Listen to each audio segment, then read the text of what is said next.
हरे कृष्णा। हरे कृष्णा प्रभु जी नमः। हरि बोल।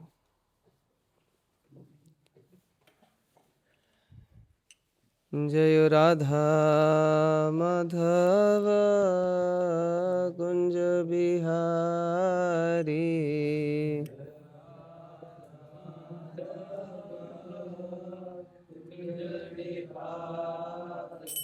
जय राधा माधव कुंज बिहारी।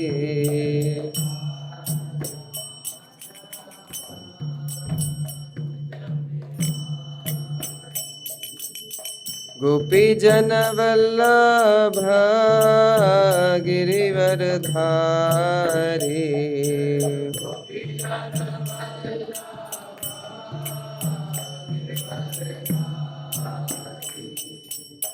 यशोदानंदन ब्रज जन रंजना।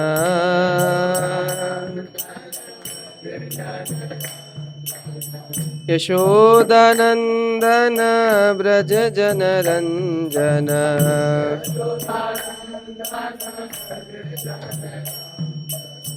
यमुना तीरावनचारी।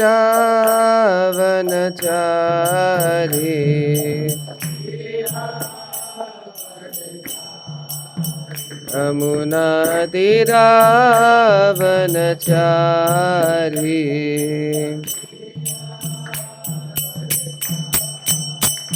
जय राधा माधव कुंज बिहारी।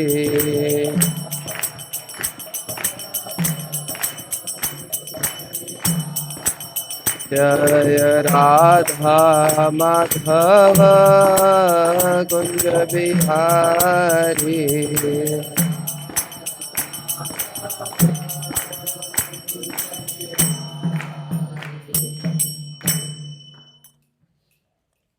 ओम अज्ञानतिमिरन्धस्य ज्ञानाञ्जनशलाकया चक्षुरुन्मिलितं येन तस्मै श्रीगुरुवे नमः। श्रीचैतन्यमनोभीष्टं स्थापितं येन भूतले स्वयं रूप कदा मह्यं ददाति स्वपदान्तिकं। वन्देऽहं श्रीगुरो श्रीयुतापदकमलं श्रीगुरन् वैष्णवांश्च। श्रीरूपं साग्रजातं सहगण रघुनाथान्वितं तं सजीवं साद्वैतं सावधूतं परिजनसहितं श्रीकृष्णचैतन्यदेवं श्रीराधाकृष्णपादान् सहगण ललिता श्रीविशाखान्वितांश्च। हे कृष्णकरुणा सिन्धो दीनबन्धो जगत्पते गोपेश गोपिकान्त राधाकान्त नमोस्तुते। तप्त कांचन गौरांगी राधे वृंदावनेश्वरी वृषभानुसुते देवी प्रणमामि हरिप्रिये। वाञ्छाकल्पतरुभ्यश्च कृपा सिन्धुभ्य एव च पतितानां पावनेभ्यो वैष्णवेभ्यो नमो नमः। नमः ओं विष्णुपादाय कृष्णप्रेष्ठाय भूतले श्रीमते भक्तिवेदांत स्वामिन् इति नामिने। नमस्ते सारस्वती देवे गौरवाणी प्रचारिणे निर्विशेष शून्यवादी पाश्चात्यदेशतारिणे। श्रीकृष्ण चैतन्य प्रभु नित्यानंद श्री अद्वैत गदाधर शिवासादि गौरभक्तवृंद। हरे कृष्ण कृष्ण कृष्ण हरे हरे हरे राम राम राम हरे हरे।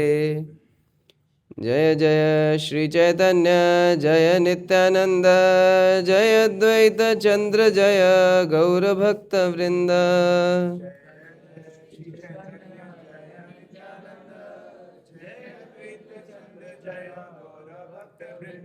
जय जय श्री चैतन्य जय नित्यानंद जय अद्वैत चंद्र जय गौर भक्त वृंद।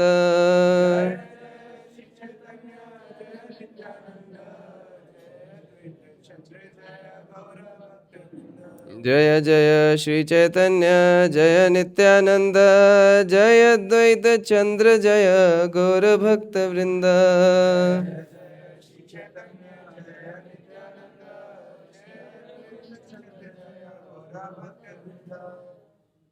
हरे कृष्ण। श्री चैतन्य चैतामृत से हम लोग पढ़ रहे हैं। चैतन्य चैतामृत के आदि लीला के तीसरे अध्याय से हम लोगों ने पिछली क्लास में जो फ्राइडे को ली थी उसमें चर्चा करी थी कि भगवान श्री चैतन्य महाप्रभु के प्राकट्य के बाह्य कारण क्या है। आज जिस टॉपिक को हम ले रहे हैं वो पता नहीं कंप्लीट हो पाएगा कि नहीं। जितना हो पाएगा उसके आगे कल परसों की क्लासेस में इसको कंटिन्यू करेंगे। प्रयास करेंगे गौर पूर्णिमा तक ये कंप्लीट हो जाए। तो उसका अगला चैप्टर है आदि लीला का चौथा अध्याय है। एक्चुअली तीसरे अध्याय में केवल 110 श्लोक थे, तो वो लगभग फिर भी 1 घंटे में हो गया। लेकिन आज का जो अध्याय है इसमें लगभग 277 श्लोक हैं, तो इसको 1 घंटे में कंप्लीट कर पाना इस अध्याय के साथ नाइंसाफ़ी हो जाएगी और इतनी सारी डाउनलोडिंग हो जाएगी कि डाइजेशन खराब हो जाएगा। इतनी स्पीड हमारी है नहीं डाउनलोड की, है ना। तो जितना प्रयास करते हैं इसको जितना हम आप सबके साथ शेयर कर पाएँ। टीवी तो अच्छा ही है, लेकिन मैं यहाँ से चेंज करूँगा तो ये कनेक्शन चला जाएगा। टीवी बंद कर दीजिए,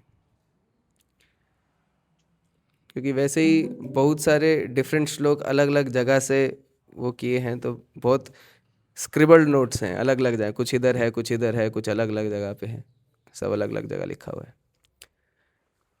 तो चैतन्य चैतामृत आदि लीला चौथा अध्याय प्रथम श्लोक। श्री कृष्णदास कविराज गोस्वामी जी कह रहे हैं, जो श्री चैतन्य चैतामृत के is the most celebrated author. Shri Chaitanya Chaitamrit के जो रचयिता हैं, कृष्णदास कविराज गोस्वामी के बारे में कुछ बताते हैं। कविराज गोस्वामी जब वो 95 साल के थे, कितने 95, हाँ, तब उन्होंने ये 9 वॉल्यूम्स में, 9 पुस्तकों में, 9 स्कंद कह सकते हैं, 9 स्कंदों में चैतन्य चैतामृत को लिखा।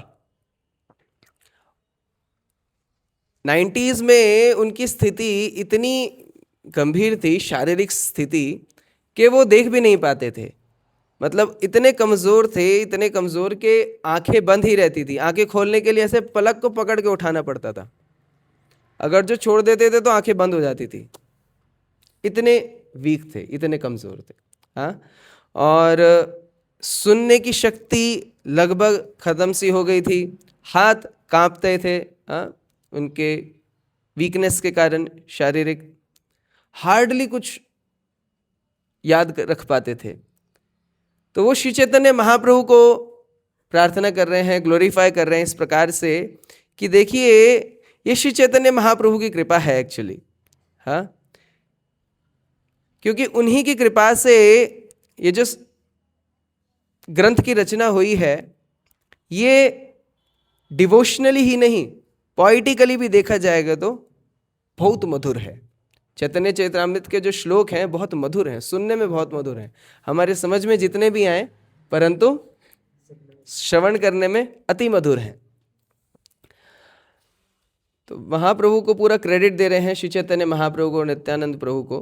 हाँ, वो कह रहे हैं कि देखिए कितने कृपावान भगवान हैं कि मुझ, ये भगवान का कृपा का एक प्रूफ है कि मुझ जैसे व्यक्ति से भगवान ने, इतने बूढ़े आदमी से जिसके हाथ पैर कांप रहे हैं, कोई भी इंद्रिय काम नहीं कर रही है, उनके शक्ति संचार के कारण ही इस ग्रंथ को मैं लिख पा रहा हूं। श्री कृष्ण चैतन्य राधा कृष्ण नहीं अन्य। श्री कृष्ण चैतन्य श्री राधा कृष्ण से अलग नहीं है। तो कृष्णदास कविराज गोस्वामी जी बता रहे हैं कि श्री कृष्ण प्रसादेन तद रूपस्य विनिर्यम बलोऽपि कुरुते शास्त्रम दृष्ट्वा व्रज विलासनैः। श्री चैतन्य महाप्रभु की कृपा से एक बच्चा, अबोध बालक भी भगवान के नाम रूप गुण लीलाओं का वर्णन कर सकता है। ये श्री चैतन्य महाप्रभु की असीम कृपा है। आगे बता रहे हैं, हमने एक बहुत ही इंपॉर्टेंट श्लोक है, आदि लीला प्रथम अध्याय में चौथा श्लोक है। अनर्पिता चिरम चिरात् करुणावतारण कलौ समर्पयितमुन्नतोज्ज्वल रसां स्वभक्ति श्रियां हरिपुरट सुंदर द्युति कदम्ब सादीप्तिः सदा हृदय कंदरे स्फुरौ सचिनंदनः। ये जो श्लोक है, ये किसने लिखा है? ये तो सुना पहली बार है ना। हम पढ़ चैतन्य चैतामृत रहे हैं, लेकिन ये चैतन्य चैतामृत में जो श्लोक आता है अनर्पिता चरम चिरात, ये श्री चैतन्य महाप्रभु के आइडेंटिटी डिस्क्लोज करता है। ये जो श्लोक है, हालांकि लिखा चैतन्य चैतामृत में है, श्री चैतन्य महाप्रभु के बारे में है, परंतु कृष्णदास कविराज गोस्वामी जी ये श्लोक को लेते हैं श्रील रूप गोस्वामी जी से। इस श्लोक को लिखा है ओरिजिनली श्रील रूप गोस्वामी जी ने, उनके एक साहित्य में, उनके एक स्क्रिप्चर में, जिसका नाम है विगद माधव। विगद माधव में उन्होंने श्री चैतन्य महाप्रभु की ये आइडेंटिटी डिस्क्लोज करी है। तो वो बता रहे हैं वहाँ कारण, कभी अगर जो समय मिलेगा ये श्लोक के ऊपर, इस श्लोक को एक्सप्लेन करना ही 2 घंटे लेगा। ये श्लोक इतना इंपॉर्टेंट है। एक एक शब्द इसका इतना इंपॉर्टेंट है। आखिरी जो शब्द है शची नंदन, उसके बारे में ही अगर जो चर्चा करेंगे कि क्यों शची नंदन क्यों लिखा है यहाँ पे। डायरेक्ट चैतन्य भी लिख सकते थे, डायरेक्ट कुछ भी लिख सकते थे, लेकिन शची नंदन ही क्यों लिखा है? भगवान के 2 प्रकार के नाम होते हैं। एक होते हैं मुख्य नाम और दूसरे होते हैं गौण नाम, the primary names and secondary names. भगवान के जो गौण नाम हैं, सेकेंडरी नेम्स हैं, वो है जैसे परमात्मा, हृदय में वास करते हैं, जगदीश, इस जगत के ईश्वर हैं, ये सब भगवान के गौण नाम हैं। लेकिन जो मुख्य नाम है, वो मुख्य नाम भगवान के भक्तों से संबंधित होंगे, लीलाओं से संबंधित होंगे। तो इसीलिए जब भगवान के उनके गौण नामों से उनको पुकारा जाता है तो भगवान सुनते हैं, लेकिन जब भगवान के इन मुख्य नामों से पुकारा जाता है तो भगवान ज़्यादा जल्दी सुनते हैं। तो भगवान के जो मुख्य नाम हैं, जैसे यशोदा नंदन, अभी नंदन मतलब कि पुत्र, यशोदा के पुत्र। आपने जैसे ही बोला यशोदा नंदन में यशोदा, भगवान ने ऑलरेडी सुन लिया है। अभी नंदन बोलें चाहे नहीं बोलें। इसी प्रकार से देवकी नंदन, देवकी बोलते से ही भगवान ने सुन लिया है। तो ये मुख्य नाम है भगवान के। ब्रजेंद्र नंदन, रोहिणी नंदन, रोहिणी नंदन कौन है? बलराम जी। तो ये भगवान के मुख्य नाम है। ठीक है, तो इसीलिए शची नंदन कह करके श्री चैतन्य महाप्रभु को पुकार रहे हैं। शची नंदन मतलब कि उनकी मम्मी का नाम क्या है? शची देवी। तो शची माता के जो पुत्र हैं, जैसे ही आपने बोला शची माता तो चैतन्य महाप्रभु ने पहले ही सुन लिया है। अभी नंदन बोले नहीं बोले, वो सुन लिया है उन्होंने। तो देखिए इतने एक्सपर्ट हमारे आचार्यगण हैं। आगे बता रहे हैं कि भगवान का बाह्य कारण क्या था श्री चैतन्य महाप्रभु के प्राकट्य का। वो ये था कि भगवान का जो नाम है उसका प्रचार कर सके और प्रेम जो है, भगवान का जो प्रेम है उसका दान कर सके, उसको दे सके। क्योंकि और कोई नहीं दे पाएगा वो। कृष्णदास कविराज गोस्वामी जी बता रहे हैं कि 5000 साल पहले जब भगवान प्रकट हुए, हाँ, तो अंतरंगा, ये हमने चर्चा करी थी, जब भगवान वापस सब अपने धाम चले गए तो वहाँ बैठ करके सोच रहे हैं कि अभी मैं आ तो गया हूँ, लेकिन इन कलयुग के जीवों का क्या होगा, इनका उद्धार कैसे किया जाएगा। तो बैठ करके सोच रहे हैं इस प्रकार से। तो उन्होंने अर्थ, पृथ्वी पे से पृथ्वी का भार बढ़ जाता है। पृथ्वी का भार कैसे बढ़ जाता है?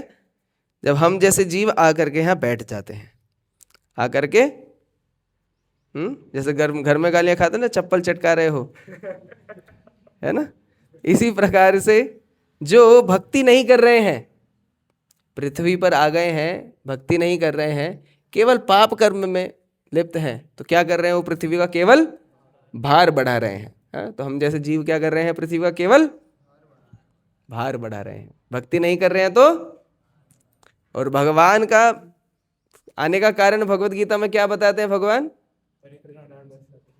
परित्राणाय साधूनां विनाशाय च दुष्कृतान्। अब देख लीजिए, हरे कृष्णा हो जाएगा। हाँ, तो इसीलिए अभी एक कैच है इसके अंदर। भगवान, शास्त्रों में बताया गया है कि भगवान के आने का कारण क्या है? पृथ्वी का भार कम करने के लिए। हाँ, कैच इसमें ये है, कविराज गोस्वामी जी बता रहे हैं, स्वयं भगवानेर कर्म नाही भार हरण, स्थिति करता विष्णु करे न जगत पालन। भगवान कृष्ण का काम नहीं है पृथ्वी का भार कम करना, ये उन्होंने रिस्पॉन्सिबिलिटी दी हुई है विष्णु जी को, ये सब ऑफिशियल काम है। ठीक है, तो ये विष्णु जी की जिम्मेदारी है उन्हीं के एक्सपेंशन, लेकिन ये जिम्मेदारी विष्णु जी की है। हाँ, क्योंकि वो जगत के पालन है, इज द मेंटेनर, उनकी जॉब है ना। मेंटेनर वो है, क्रिएटर कौन है? ब्रह्मा जी, डिस्ट्रॉयर कौन है? शिव जी। ठीक है, अरे भाई धंधा पानी विष्णु जी को दे रखा है हमने, हमारा काम नहीं है। ठीक है, किंतु कृष्णेर यही है अवतार काल, भार हरण काल ताते हैल मिशाल। लेकिन अभी तो स्वयं भगवान के आने का समय हो गया है। इस कलयुग की प्रथम संध्या में भगवान श्री चैतन्य महाप्रभु के रूप में आएंगे। जब भगवान श्री चैतन्य महाप्रभु के रूप में आते हैं तो अन्य जितने भी अवतार उस समय पे आने होते हैं, जो विष्णु अवतार उस समय पे आने होते हैं, वो भगवान के शरीर में विलीन हो जाते हैं। हाँ, पूर्ण भगवान अवतारे यही काले, यार सब अवतार ताते आशी मिले। नारायण चतुर्व्यूह मत्स्यादि अवतार, युग मनवंतर अवतार यथा छे यार। सबे आशी कृष्ण अंगे है अवतीर्ण, छे अवतारे कृष्ण भगवान पुरेण। तो भगवान नारायण, जो कि उनके 4 मुख्य अवतार हैं, वसुदेव, संकर्षण, प्रद्युम्न, अनिरुद्ध। हाँ, वसुदेव हो गया।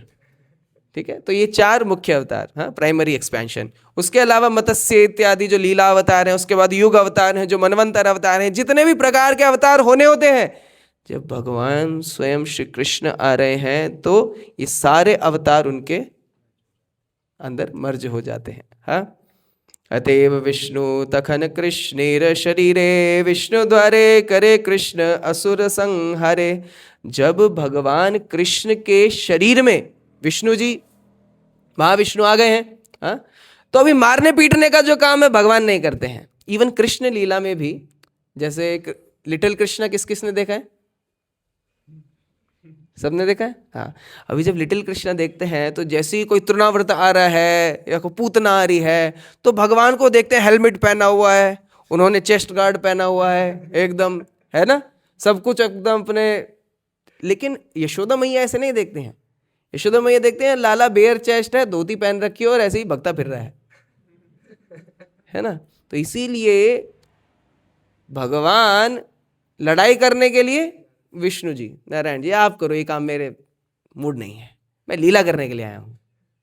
ठीक है, तो यहाँ पे भी यही बता रहे हैं। हाँ, अतएव विष्णु तखन कृष्णेर शरीरे, विष्णु जो है तब कृष्ण के शरीर में है। विष्णु द्वारे करे कृष्ण असुर संहारे, विष्णु के द्वारा भगवान कृष्ण असुर का संहार कराते हैं। ऐसा नहीं है कि वो नहीं कर सकते, नहीं, मूड नहीं है, मेरा काम नहीं है, this is not my responsibility. हाँ, जो सेवा दी गई है वही करूंगा उसके अलावा नहीं करूंगा। ठीक है। अनुसंग कर्म ए असुर मारण, यही लागी अवतार कहीं से मूल कारण। तो इस प्रकार से जो असुरों को मारने का काम है, ये क्या है, ये सेकेंडरी रीजन है। हाँ, अभी मुख्य कारण क्या है भगवान के आने का, उसको कविराज गोस्वामी जी बता रहे हैं, बहुत इंपॉर्टेंट। हाँ, 15वां और 16वां श्लोक है ये, आदि लीला 4थे अध्याय का। प्रेम रस निरयास करिते आस्वादन, राग मार्ग भक्ति लोके करिते प्रचारण, रसिक शेखर कृष्ण परम करुणा, ए दुई हेतु हैते इच्छारो उद्गम। क्या क्या कारण है भगवान का? प्रेम रस आस्वादन। हाँ, ये बड़ा प्रश्न रहता है भगवान कृष्ण को, how can somebody love me so much, मेरे से इतना प्रेम कैसे कर सकते हैं। हाँ, बांसुरी बजाई, सीक्रेट मैसेज डिकोड हुआ, गोपियों ने पकड़ा और सब काम छोड़ करके आ रहे हैं, इतना प्रेम कैसे कर सकते हैं। तो इस प्रेम के रस को आस्वादन करने के लिए, to taste the sweetness of his own mellows of love, he has arrived. देखना है कैसे इतना प्रेम कर सकते हैं मुझसे। दूसरा, राग मार्ग भक्ति प्रचारण। ये जो भक्ति है, भक्तिमय सेवा, प्रभुपाद जी बोलते हैं डिवोशनल सर्विस, भक्तिमय सेवा, क्योंकि सेवा में ही आनंद है। अभी बैठ के हमने जप किया हरे कृष्ण, कुछ लोग गोलोक ही चले गए थे बीच बीच में, है ना, हरे राम राम हरे, ठीक है, तो कुछ गोलोक में चले ही गए थे, उनको वापस से बुलाना पड़ा कि आओ पृथ्वी पे वापस आओ।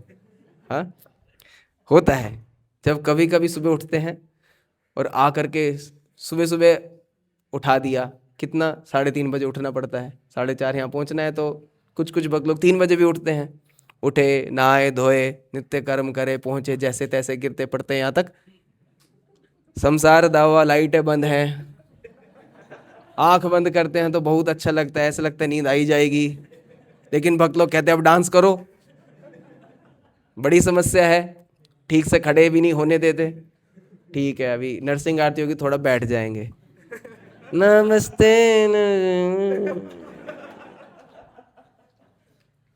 थोड़ा अच्छा लगता है कि हाँ चलो बैठने को मिला, जैसे ही बैठने में थोड़ा कंफर्टेबल है, चलो भाई तुलसी प्रणाम, खड़े हो जाओ, ये उठक बैठक के लगाते रहते हैं, तो क्या थक जाते हैं बहुत। सुबह 3:30 के उठे हैं, 5:15 तक इतना भाग दौड़ कर ली, उठ बैठ गए हैं, अभी चैन से बैठेंगे, चैन की नींद, चैंटिंग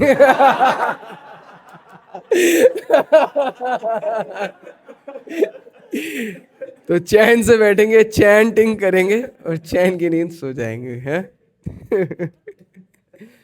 तो जब में पता नहीं कितना रस मिलता है, लेकिन जब सेवा करते हैं तो बड़ा आनंद आता है। हाँ, कुछ भक्त लोग इवनिंग प्रोग्राम, मतलब ये जो दोपहर का कार्यक्रम होता है संडे फीस्ट के बाद में, लास्ट में वेसल वॉशिंग करते हैं, बर्तन मांजते हैं, उसमें बहुत मजा आता है। हाँ, जितना बड़ा बर्तन उतना ज्यादा मजा आता है। कई बार, पिछली बार डिस्कस कर रहा था भक्तों से, अभी 2 भक्त मिलकर के एक भगोने को धो रहे हैं, इतना बड़ा है। मैंने कहा अभी इससे बड़ा भगोना लाएंगे, अंदर बैठ करके दीवारों को साफ करना है मजा उसी में आता है। हाँ, क्लास कैंसिल कर दी हमने, क्योंकि भक्तों को बहुत मजा आ रहा था सेवा करने में। हाँ, इस प्रकार से तो राग मार्ग भक्ति प्रचारण, भगवान किस लिए आ रहे हैं? ये spontaneous attraction, spontaneous love devotional service में देने के लिए भगवान आए हैं। भगवान का एक नाम क्या है? रसिक शेखर। रसिक शेखर मतलब कि द सुप्रीमली जुबिलियंट कृष्ण बहुत करुणावान है, क्योंकि परम करुणा, परम करुणा बहुदुई जन निताई गौर चंद्र। परम करुणा अवतार है। कौन है? गौरचंद्र। अभी वापस से कृष्णदास गोस्वामी जी, कृष्णदास कविराज गोस्वामी जी हमें याद करवा रहे हैं। क्या करवा रहे हैं याद? कि बैठ करके भगवान कृष्ण सोच रहे हैं क्या कि फर्रे लगा रखे हैं जगह जगह।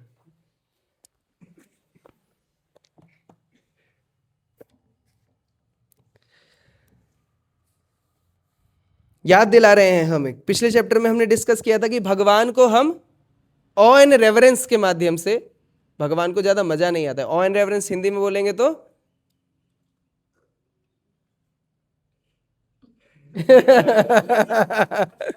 वाह मेरी, ऑ एंड रेवरेंस इज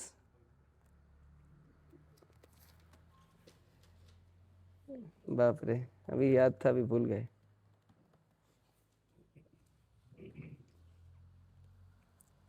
विस्मय और श्रद्धा, ओ एंड रेवरेंस, मतलब ये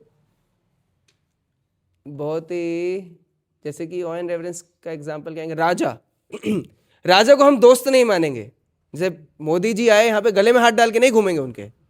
एक आदर एक अलग रहेगा, एक रिस्पेक्ट वाला एक डिस्टेंस रहेगा। लेकिन दोस्त रहेगा तो कंधे पे चढ़ के घूमेंगे उसके, है ना। तो भगवान को जो ये ऑ एंड रेवरेंस है ना, ये पसंद नहीं आता है।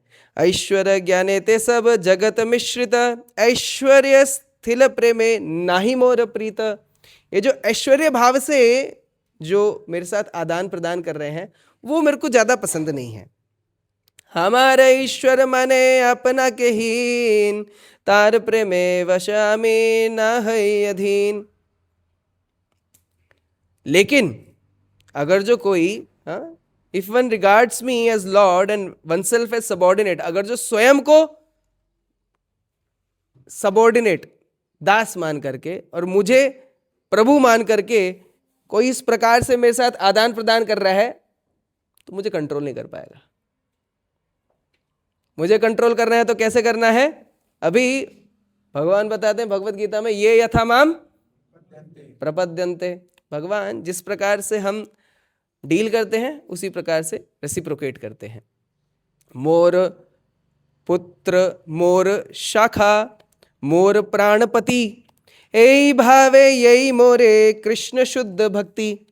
अगर जो कोई सोचता है कि मैं उनका दोस्त हूं, मैं उनका पुत्र हूं, मैं उनका प्रेमी हूं, अपना के बड़ा माने हमारे समहीन, सही भावे हयामी तहार अधीन। खुद को मेरे से बड़ा मानते हैं।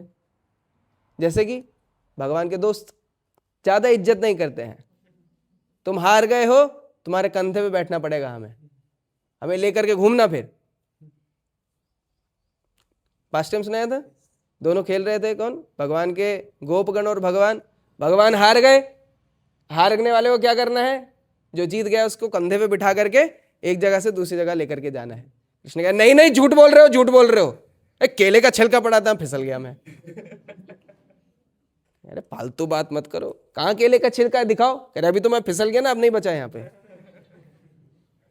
तो इस प्रकार से भगवान को अधीन मान करके जब उनके ऊपर शासन करते हैं, वो भगवान को ज्यादा पसंद है। इस प्रकार का आदान प्रदान। तो आगे बताते हैं श्रील प्रभुपाद जी कि चैतन्य चैतामृत में 3 प्रकार की भक्ति बताई गई है। हमने तो एक ही सुनी थी, अभी भक्ति के भी प्रकार हो गए क्या? हमने तो कहा था भैया भक्ति करो भक्ति करो, एक नियम खत्म क्यों नहीं होते हैं? तो बता रहे हैं 3 प्रकार की भक्ति। इसी के तात्पर्य में श्रील प्रभुपाद जी बताते हैं भक्ति, शुद्ध भक्ति और विद्ध भक्ति। ये 3 प्रकार के भक्ति हैं। Ordinary devotional service, pure devotional service and mixed devotional service. Mixed devotional service मतलब कि थोड़ा सा मजा, थोड़ा सा भक्ति, थोड़ा सा चाट पकौड़ी, थोड़ा सा प्रसाद, थोड़ा सा धिन चिक धा धा, धिन चिक धा धा, थोड़ा सा हरि बोल हरि बोल। ये मिक्स्ड की डिवोशनल सर्विस है। प्योर डिवोशनल सर्विस, रोज सुबह उठ रहे हैं, हाँ रोज सो रहे हैं नहीं, रोज सुबह उठ रहे हैं, जप में आ रहे हैं, क्लास में आ रहे हैं, कृष्ण कथा छोड़ करके अन्य कुछ नहीं कर रहे हैं। हाँ, ये शुद्ध भक्ति के लक्षण है। हाँ? इस प्रकार से 3 प्रकार की भक्तियां बताई हैं श्रील प्रभुपाद जी ने। हाँ? फिर भगवान आगे बता रहे हैं, मेरी माँ देखिए मेरे को बांधती हैं, मेरे को लालन पालन करती हैं, हाँ मेरे को सोचती हैं कि इसका मेरे बिना क्या होगा, कृष्ण का मेरे बिना क्या होगा। हाँ? कभी चट्टान पे चढ़ जाता है, कभी हवा में उड़ जाता है, कभी पेड़ इसकी छाती पे आके गिरने वाला होता है, मैं इसका ध्यान नहीं रखूंगी तो कौन रखेगा। हाँ, दोस्त लोग सोचते हैं चले चल काम कर अपना, ज्यादा मत बोल। हाँ? वो ज्यादा मेरे को सीरियसली लेते नहीं है, कंधे पे चढ़ते रहते हैं, वो मेरे को अपने इक्वल ट्रीट करते हैं। हाँ? और मेरी जो प्रेमिकाएं हैं, मेरे जो कंसर्ट्स हैं, हाँ वो मेरे को लताड़ती हैं, डांटती हैं, हाँ लेकिन फिर भी उनकी जो ये डांट है, उनका जो ये फटकार है, ये वेदों की स्तुतियों से ज्यादा पसंद है मेरे को, ऐसा बता रहे हैं। देखिए हमने पिछली क्लास में डिस्कस किया था धर्म अधर्म। हाँ, ये सब इस चीजों को छोड़ करके भक्ति करनी है। हाँ, एग्जाम्पल है ब्रज की गोपियां। ब्रज की गोपियां भगवान का जैसी मैसेज आया flute.com से, हाँ तो तुरंत जो है, जो उनका कन्वेंशनल धर्म है, हाँ तो वो रोक नहीं पाते हैं स्वयं को, भगे चले आते हैं अपने घर बार छोड़ करके। हाँ, तो ये गोपियों से सीखना है। यही भक्ति देने के लिए, इसी प्रकार की भक्ति देने के लिए भगवान श्री चैतन्य महाप्रभु आए। ब्रजेर निर्मल रस सुनी भक्तगण, राग मार्गे भजे ये न छाड़े धर्म कर्म। ब्रजवासियों के शुद्ध प्रेम के बारे में श्रवण करने मात्र से, हाँ इन भक्तों की पूजा करने की, इन भक्तों का अनुसरण करने की हमारी इच्छा होती है, और इस प्रकार से हम लोग राग मार्ग में आगे बढ़ेंगे। और ये हमारे नाना प्रकार के धर्म हमने पकड़ रखे हैं, हाँ कि मैं इस राष्ट्र का हूँ, नहीं मैं इस गुना का हूँ, नहीं मैं इस कुल का हूँ, मैं ये वंशी हूँ, मैं वो समाजी हूँ। हाँ, तो ये सब जो धर्म है सर्वधर्मान परित्यज्य, अपने आप छूट जाएंगे। नहीं मूंछ तो रखनी चाहिए, नहीं ना रखनी चाहिए, हम तो पागल हैं, ठीक है, कर्म है हमारा, कर्म ही पूजा है। कर्म करते करते मर गया बेचारा, उस कर्म का कोई फायदा नहीं है, उस प्रकार के धर्म का कोई फायदा नहीं है जो आपको भक्ति में आगे ना बढ़ाए। हमारे कर्म इस प्रकार से हमें अपने घुमाने हैं कर्मों को कि कृष्ण केंद्र में रहे। हाँ, जैसे हमारे भूपेंद्र पवार प्रभु हैं, वो जॉब पे जाते हैं, गाड़ी में बैठ करके जप करते हुए जाते हैं, वापस आते हुए जप करते हुए आते हैं। कह रहे कर्मियों के साथ मिलना है तो काम तो करना ही है, लेकिन कम से कम चेतना तो ठीक रहे। और प्रगति कर रहे हैं। पहले जो हॉस्पिटल में या उधर में जो मिलता था खाना, उसी को उनके साथ में ही खाते थे। अभी भगवान का प्रसाद खुद बना करके लेके जा करके भोग लगा करके जाते हैं, वहीं पे खुद खाते हैं। तो इस प्रकार से प्रगति हो रही है। हाँ, तो ये सीखने के लिए है। अच्छा, और एक इंपॉर्टेंट श्लोक श्रीमद् भागवतम के 10वें स्कंद के 33वें अध्याय का 36वां नंबर श्लोक है। श्रील प्रभुपाद जी बता रहे हैं, कविराज गोस्वामी जी बता रहे हैं कि भगवान जो है ना, भगवान को अपने जो ह्यूमन लाइक पास टाइम्स है, हाँ, वो करने में ज्यादा मजा आता है।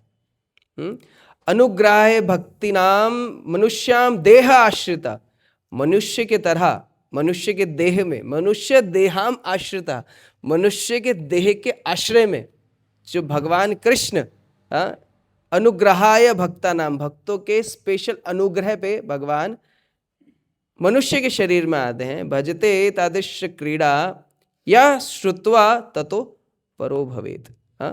उन पास टाइम्स को, उन लीलाओं को भगवान बड़े ही विशेष तरीके से करते हैं। क्यों? क्योंकि उनको सुनने से भगवान के, अब भगवान 4 हाथ में आए, एक शंख चक्र गदा पद्म, हाँ, एक से गला काट दिया, एक से फोड़ फाड़ दिया, सब कर दिया, वो कर दिया, ठीक है।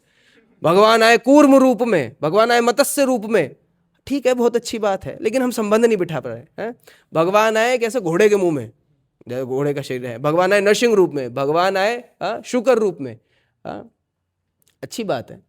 लेकिन जब भगवान राम रूप में आते हैं, भगवान कृष्ण रूप में आते हैं, श्री चैतन्य महाप्रभु के रूप में आते हैं, तो हम रिलेशन बैठा पाते हैं कि हाँ, ये हमारे जैसे भगवान है, 2 हाथ 2 पैर 2 आंख नाक सब नॉर्मल है।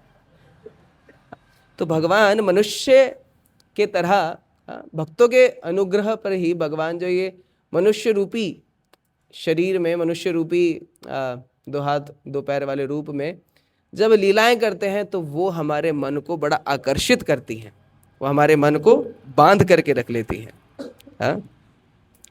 तो श्री चैतन्य महाप्रभु 39 नंबर श्लोक लिख सकते हैं अपने नोट्स में।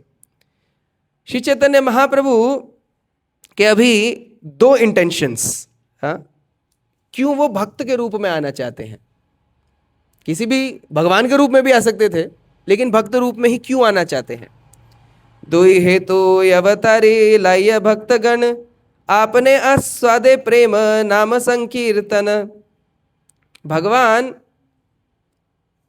2 हेतु अवतारी, 2 हेतु, 2 कारण है, जो कृष्ण चैतन्य रूप में आए हैं, उसके 2 भक्त के रूप में आए हैं। एक है भक्तगण आपने आस्वादे, एक है एक प्रेम का आस्वादन करने के लिए, दूसरा है नाम संकीर्तन, नाम संकीर्तन का प्रचार करने के लिए। प्राइमरी इज प्रेम आस्वादन करने के लिए, आस्वादे प्रेम, और दूसरा है नाम संकीर्तन।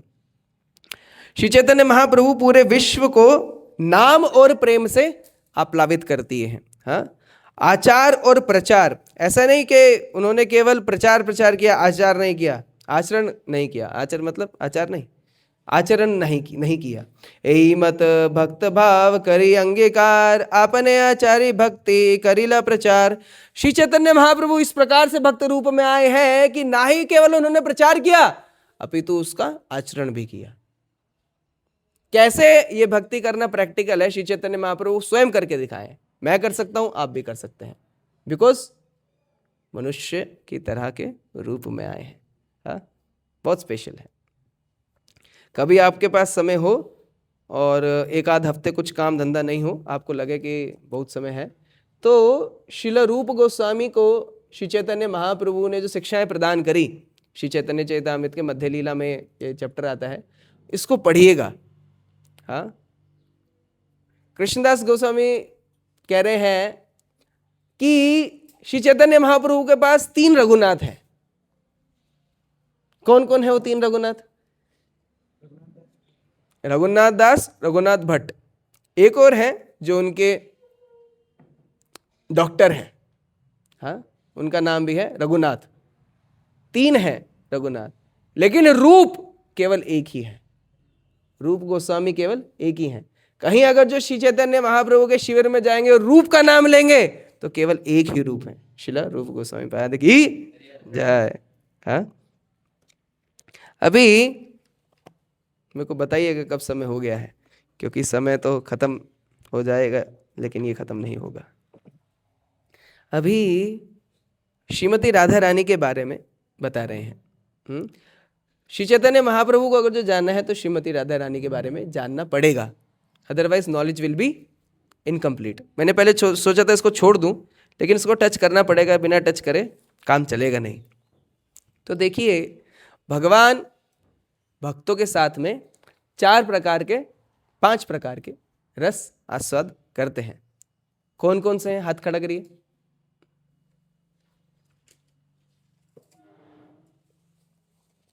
ऑनलाइन वाले भक्त भी होंगे जो हाथ खड़े कर रहे होंगे।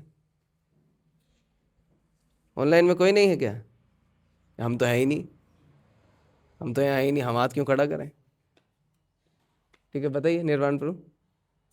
शांत रस, दास रस, साखी रस, माधुर्य रस, वात्सल्य रस, माधुर्य रस। यस, तो दास्य, साख्य, वात्सल्य, माधुर्य, शांत, ये 5 प्रकार के रस हैं।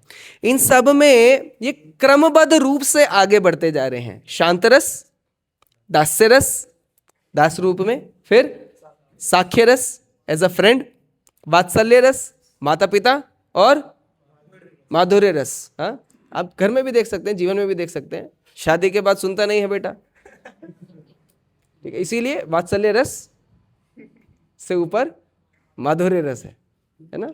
रसों की दृष्टिकोण से भी समझ सकते हैं।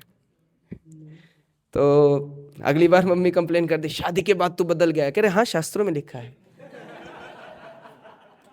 बदल जाते ही हैं।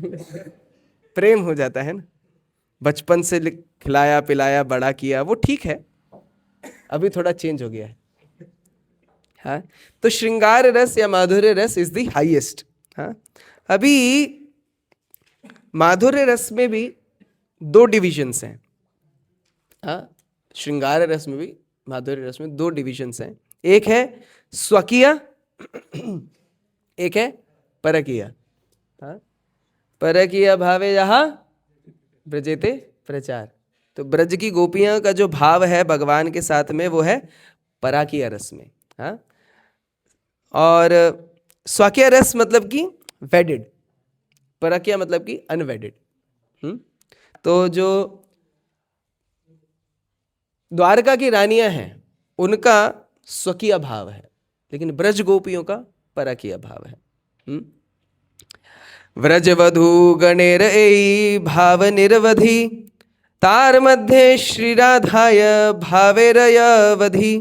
इन सभी ब्रज गोपियों में भी इस भाव की जो हाईएस्ट चरम सीमा है वो किसकी है? श्रीमती राधा रानी की। हाँ, स्वकीय परकीय समझ में आया कि नहीं आया? किसको नहीं आया? बहुत सारों को नहीं आया है? उड़ गया वो। स्वकीय मतलब भगवान ने जिनसे शादी करी है, ऑफिशियली रिलेशन एस्टैब्लिश किया है, कॉन्जुगल रिलेशन है, है वो माधुर्य रसी। माधुर्य रस में भी वो स्वकीय की कैटेगरी में आता है।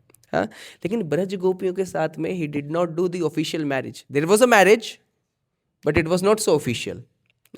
जब भगवान ने ये ब्रह्म विमोहन लीला करी थी। ब्रह्म विमोहन लीला पता है? ब्रह्मा जी को विमोहित कर लिया था। ब्रह्मा जी देखने आए, कह रहे ये कौन आ गया भाई, ये लड़का कौन है, सारे असुरों को मारता जा रहा है, क्या ये विष्णु है क्या? आकर के देखा, ये तो अपने दोस्तों के साथ बैठ के उनकी प्लेट से कोई खा रहा है, ये दूसरे के मुंह से निकाल निकाल खा रहा है। कह रहे ये भगवान नहीं हो सकते, कोई तो मायावी है। तो क्या किया, उनके ग्वाल बालों को चुरा लिया और गैयाओं को भी चुरा लिया। अभी भगवान ने देखा कि ये एकदम से कहाँ चले गए, तो समझ में आया, भगवान सब पता है, नौटंकी कर रहे हैं। भगवान समझ में आ गया ये ब्रह्मा का काम है, ब्रह्मा टेस्ट कर रहा है, कह रहे अच्छा भाई कर ले। तो ब्रह्मा जी एक क्षण के लिए मुड़ के वापस आए तो पृथ्वी पे 1 साल बीत गया था। ब्रह्मा जी का जो एक क्षण है वो पृथ्वी के 1 साल के बराबर है। तो इस प्रकार से जब वापस आकर के देखा तो देखा ये तो ग्वाल बाल भी उधर है और गैयाएं भी उधर है। कह रहे अभी तो चुराई थी, वापस जाके गया, चुरी हुई भी वहां पे, यहाँ पे भी, अरे हुआ तो हुआ क्या। तो जैसे ही ब्रह्मा जी आए, ब्रह्मा जी को भगवान ने अपना नारायण रूप दिखाया। जितने भी गोपगण थे वो भी नारायण रूप में, जितनी भी गैयां थी वो भी नारायण रूप में। उनका दिमाग खराब हो गया, कह रहे मेरे तो एक ही नारायण थे, यहाँ तो इतने सारे नारायण हैं। कह रहे मतलब ये भगवान श्री कृष्ण के अलावा और कोई नहीं है। हाँ, तो जब ये 1 साल था, जब एक्चुअली भगवान भी सबकी डिजायर पूरा करना चाहते हैं, सारी गैयां भी चाहते हैं कृष्ण मेरा पुत्र हो, सारी ब्रज की सीनियर गोपीज भी चाहती हैं ये कृष्ण ही मेरा पुत्र हो। तो सबकी डिजायर्स को 1 साल के लिए पूरा कर दिया भगवान ने। कैसे? ये ब्रह्म विमोहन लीला के माध्यम से। अच्छा, बड़े इंटेलिजेंट है भगवान। जिस समय ब्रह्म विमोहन लीला चल रही है, नंद बाबा को कहते हैं, नंद बाबा देखिए ये जो अभी नक्षत्र है ना बहुत अच्छे चल रहे हैं, ये सब ब्रज गोपियों की आप शादी करा दीजिए नंद, ये ब्रज गोपों के साथ में। तो सबके साथ शादी कर ली। But this is very confidential past time, it was not so establish, ज़्यादा नहीं पता है इसके बारे में। तो अगर जो देखा जाएगा तो भगवान की जो लीलाएं हैं गोपियों के साथ में, they are valid, there is vibes. हाँ, लेकिन at the same times it is not established, ऐसा एकदम मैरिज सर्टिफिकेट नहीं है। तो इसीलिए पराकीय भाव। हाँ, समझ में आ गया? पराकीय भाव और स्वकीय भाव क्लियर? ठीक है। तो श्रीमती राधा रानी का जो प्रेम है,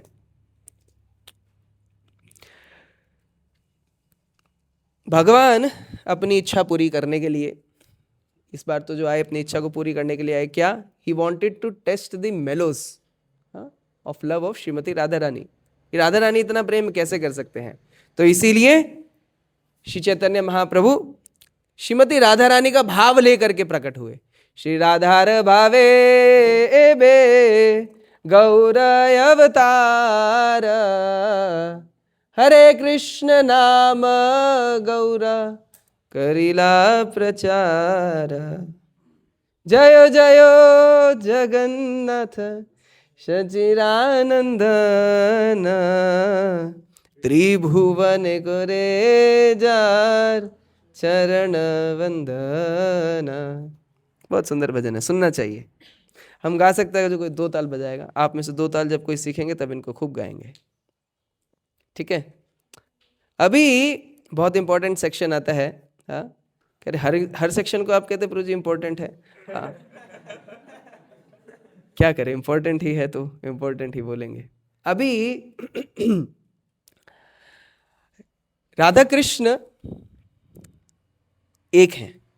जब श्रीमती राधा रानी राधाष्टमी की क्लास, राधाष्टमी के समय पे एक क्लास में, मॉर्निंग क्लास में बताया था कैसे श्रीमती राधा रानी आध्यात्मिक जगत में उनका प्राकट्य कैसे हुआ, याद है? 1 2 किस किस को याद है? हाथ खड़े कीजिए। 1 2 3 4।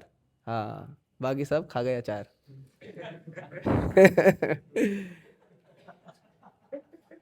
4 वक्तों को तो याद है, यही सक्सेस है। तो श्रीमती राधा रानी, भगवान बैठे हैं, हाँ, ब्रज के कुंज में बैठे हैं, बैठ करके सोच रहे हैं यार अकेला हो गया हूं, कुछ तो होना चाहिए, some activity should be there, ऐसे सोच रहे हैं भगवान। बैठे बैठे भगवान के लेफ्ट साइड से एक कुछ प्रकट होता है, तो देख करके विस्मित हो जाते हैं, अरे ये कौन है, इतनी सुंदर।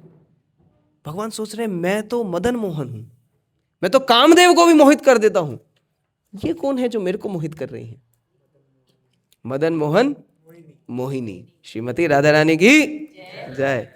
तो राधा कृष्ण एक ही हैं, लेकिन वो 2 होते हैं, 2 हो जाते हैं। हाँ, एक दूसरे का रस के दृष्टिकोण से एक दूसरे को आदान प्रदान करने के लिए। लेकिन अब वो दोनों वापस से मिल गए हैं और चैतन्य महाप्रभु के रूप में आए हैं। This is this section. हाँ, गौर तत्व समझने का प्रयास करेंगे। हाँ,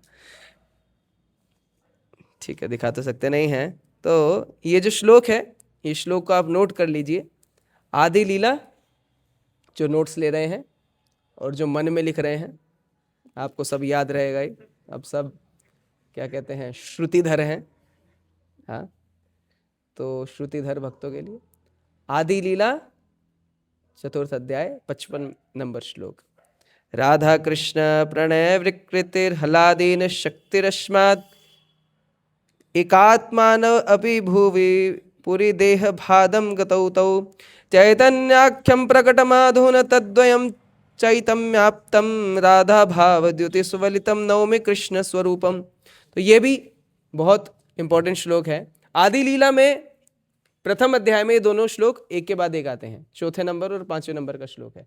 तो ये भी इसके ऊपर 2 घंटे की क्लास हो सकती है, इतना इंपॉर्टेंट श्लोक है। ये दोनों श्लोक जो हैं ये अपने आप में सफिशिएंट है ये बताने के लिए कैसे श्री चैतन्य महाप्रभु श्रीमती राधा रानी और कृष्ण के कंबाइंड इनकारनेशन है।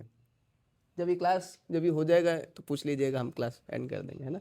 जब तक उनका श्रृंगार चलता रहेगा हमारी क्लास चलती रहेगी। तो राधा कृष्ण प्रणय विकृतिर्हलादनी शक्तिरस्मात्, जो श्रीमती राधा रानी और कृष्ण के जो प्रेम संवाद हैं, जो उनकी ट्रांसेंडेंटल जो उनके दिव्य आदान प्रदान है वो भगवान की अंतरंगा शक्ति के द्वारा भगवान कृष्ण को दिए जाते हैं। हालांकि एकात्म मानव अपि, एकात्म मानव दोनों एक ही हैं, राधा कृष्ण दोनों एक ही हैं, लेकिन देह भेदम गतौ, तो उन्होंने अपने आप को देह भेदम, अपने देह को अपने आप को अलग अलग किया है। चैतन्याख्यम प्रकटमाधुना तद्वयम चैक्यम आप्तम। लेकिन अभी ये दोनों जो पर्सनैलिटीज हैं श्रीमती राधा रानी और भगवान श्री कृष्ण, देखिए हम एक बार भक्ति सिद्धांत सरस्वती ठाकुर राधा कुंड पे अपने शिष्यों के साथ में थे और वहां पे देखा कि जयपुर के राजा जो हैं वो आकर के श्याम कुंड की दंडवती परिक्रमा लगा रहे हैं। भक्तों ने कहा कि भक्ति सिद्धांत सरस्वती ठाकुर को कि गुरुदेव देखिए ये जयपुर के राजा हैं, कैसे श्याम कुंड की परिक्रमा लगा रहे हैं। तो सरस्वती ठाकुर कहते हैं कि देखिए इनमें और हम में बहुत डिफरेंस है। ये लोग जो हैं भगवान कृष्ण को पूजा करते हैं और राधा रानी की पूजा इसलिए करते हैं क्योंकि राधा रानी कृष्ण के साथ में रहते हैं, इसलिए उनकी इसलिए पूजा करते हैं। उनके प्राइमरी जो पूजा करने के जो इष्ट हैं वो है कृष्ण। लेकिन हम जो है हमारे पूज्य आराधना सब कुछ जो हम करते हैं वो श्रीमती राधा रानी की करते हैं, इसीलिए गौड़ीय कहलाते हैं। और हम कृष्ण की पूजा क्यों करते हैं? क्योंकि वो राधा रानी के साथ में खड़े रहते हैं, इसीलिए हम कृष्ण को ज्यादा तवज्जुह नहीं देते, क्योंकि पर राधा रानी के साथ में इसलिए थोड़ा एक फूल उधर भी चढ़ा देते हैं। ठीक है, तो चैतन्याख्यम प्रकटमाधुना तद्वयम चाक्यम आप्तम। तो ये जो 2 अलग अलग पर्सनैलिटीज हैं ये दोनों दोबारे वापस से यूनाइट हुई हैं, मिली हैं, आए हैं किस रूप में? श्री चैतन्य महाप्रभु के रूप में। श्री चैतन्य महाप्रभु की जय। राधा भाव द्युति सुवलितम नवमी कृष्ण स्वरूपम। तो मैं उन श्री चैतन्य महाप्रभु को प्रणाम करता हूं जो श्रीमती राधा रानी के भाव में, श्रीमती राधा रानी के कॉम्प्लेक्शन में, रंग में प्रकट हुए हैं। देखिए चैतन्य महाप्रभु क्या है? एक्सटर्नली गौर, गौर मतलब कि गौर रंग में है, श्रीमती राधा रानी के रंग में है गोल्डन। इंटरनली राधा भाव में है, बीच में थोड़े से बचे वो कृष्ण है। हाँ, तो सैंडविच बन के आए हैं भगवान। हाँ, तो देखिए अगर जो कृष्ण भाव ज्यादा होता तो भगवान श्याम सुंदर रूप में हो जाते हैं, लेकिन राधा भाव ज्यादा है, मूड, सेंटिमेंट्स, कॉम्प्लेक्शन सब इसीलिए श्रीमती राधा रानी का है। तो ये जो स्पेसिफिक श्लोक है राधा कृष्ण प्रणय विकृति लादनी शक्ति रस्माद, ये श्री चैतन्य महाप्रभु के सेक्रेटरी कौन है? हाँ, स्वरूप दामोदर गोस्वामी जी अपनी डायरी में लिखते हैं, तो ये वहां से लिया है। ठीक है, तो राधा कृष्ण एकात्म दुई देह धारी, अन्य अन्य विलास रस आस्वादन करी, सेई दुई एक बे चैतन्य गोसाई, रसास्वदित दुहे हैला एक ठाई। श्री चैतन्य महाप्रभु राधा कृष्ण नहीं, एक ही है। रस के दृष्टिकोण से देखा जाएगा तो ये यहाँ पर समझा रहे हैं। तो अभी जो नेक्स्ट क्लास होगी उसके अंदर हम चर्चा करेंगे श्रीमती राधा रानी के पोजीशन, उनके अलग अलग शक्तियों के बारे में। राधा रानी सभी शक्तियों के स्रोत हैं। हाँ, तो सच्चिद आनंद जो आह्लादिनी शक्ति हैं, अलग अलग जो शक्तियां हैं उसके बारे में थोड़ा चर्चा करेंगे। उसके बाद जो फाइनली 3 इंटरनल रीजंस हैं उसके ऊपर पहुंचेंगे। हाँ, तो ज़्यादा नहीं, 1 आध घंटे की क्लास और बची है, उसको हम कल और परसों मिल करके कंप्लीट कर लेंगे। ठीक है?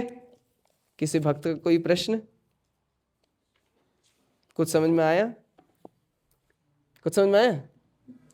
ऐसा तो लग रहा है कुछ तो समझ में आएगा। हाँ, ये टॉपिक थोड़ा आइसोटेरिक है, ये टॉपिक थोड़ा नया है हम सभी के लिए, है ना? तो इसको समझने में हो सकता है थोड़ी कठिनाई हो, लेकिन सुनना जरूरी है।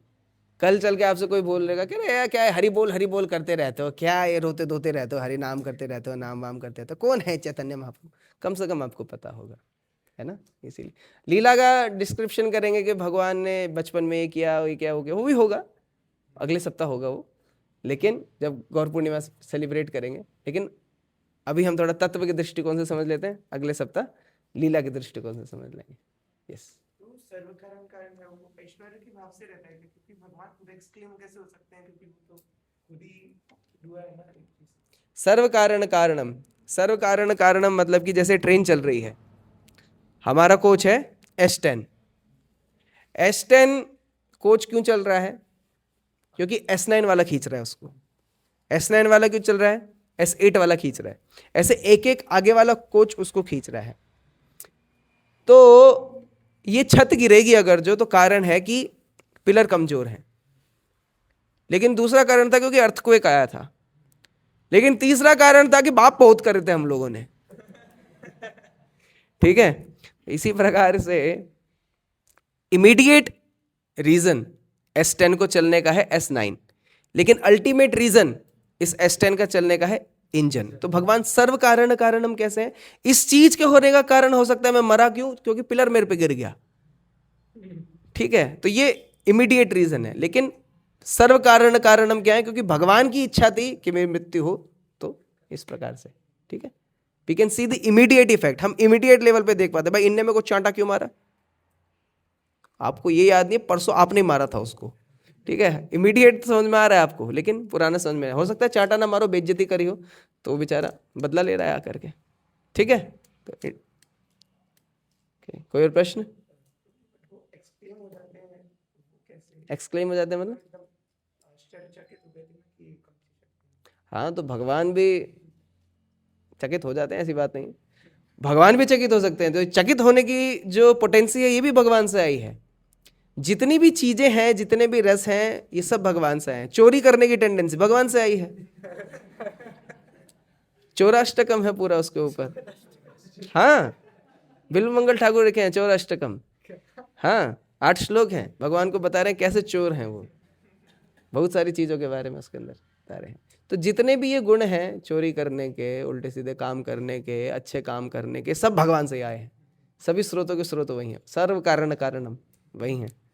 ठीक है, हरे कृष्ण। वो भगवान क्या जो चकित ना हो है, और वो भगवान के वो चकित ना हो पाए। मतलब चकित हो भी सकते हैं, नहीं भी हो सकते हैं, वो उनके ऊपर है। ठीक है, इसीलिए तो वो भगवान है। हम ही चकित हो सकते हैं? नहीं, भगवान भी हो सकते हैं, उनको भी चकित करने वाली हैं, जो हमें भी चकित करती है ना, हमारे वाली है ना, सबके वाली। हमारे तो श्रीमती राधा रानी है, आपके पता नहीं। ठीक है। ओके, कोई और प्रश्न?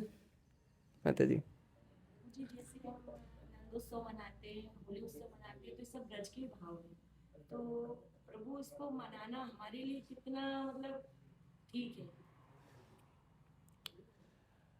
नंदोत्सव मनाते हैं, बिल्कुल मनाते हैं।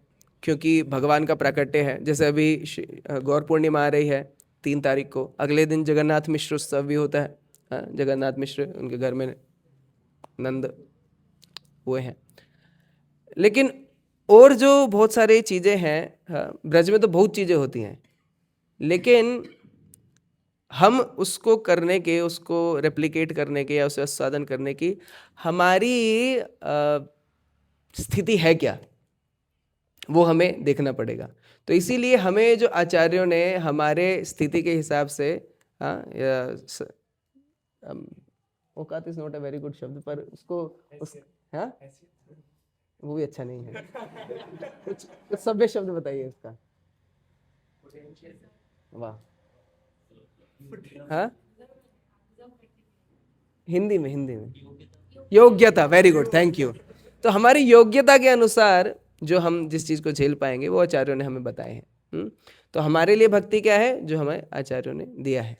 बहुत लोग हैं जा करके ब्रज में जाएंगे, होली खेलेंगे, हाँ, तो एंजॉइंग टेंडेंसी आ जाती है दिमाग के अंदर में। हाँ, होली खेलने का, भगवान होली खेलते हैं, ठीक है।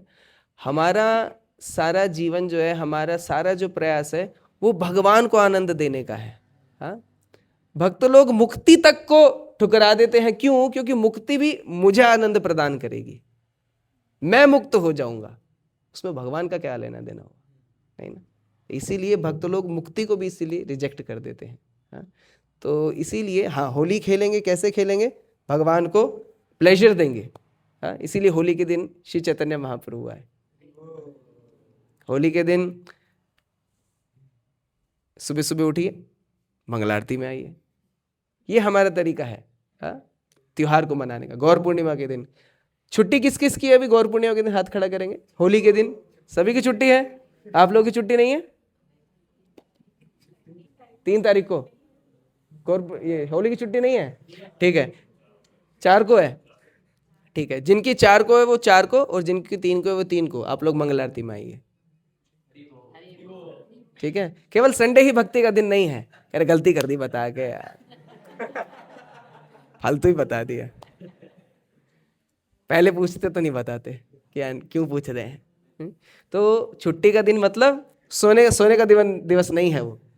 आ करके भक्ति कीजिए, इट्स एन अपॉर्चुनिटी। भगवान ने एक और दिन एक्स्ट्रा दिया है, खाली है, क्या करेंगे, ज़्यादा भक्ति करेंगे।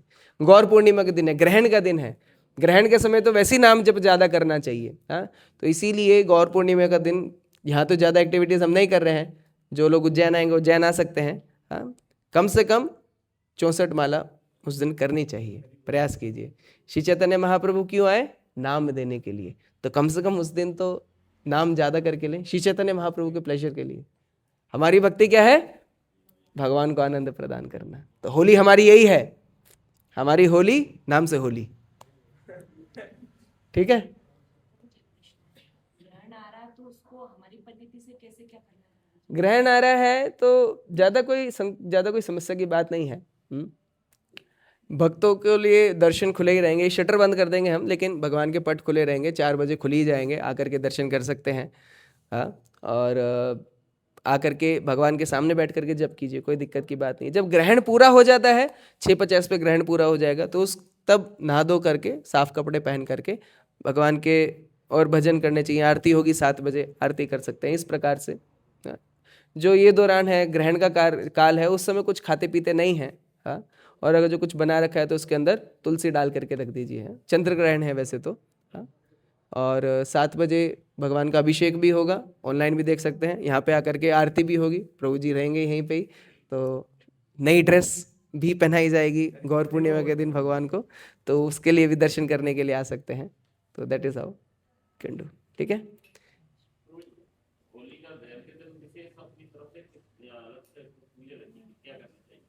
होली का दहन तो ऐसा कुछ हम करते नहीं हैं प्रभु जी, होली का दहन के दिन। हाँ, तो यहाँ तो होली नहीं खेलेंगे। होली का दहन ध्रुव प्रहलाद महाराज को हम याद कर सकते हैं। होली का दहन बेसिकली प्रहलाद महाराज को याद करने का दिन है। हाँ, कैसे भगवान के शुद्ध भक्त हैं, उनके ऊपर किसी ने ऐसा आंच लगाने की कोशिश करी और वो खुद ही स्वयं भस्म हो गए। हाँ, तो उनको याद करते हुए और अच्छे से नाम जप करेंगे। ठीक है।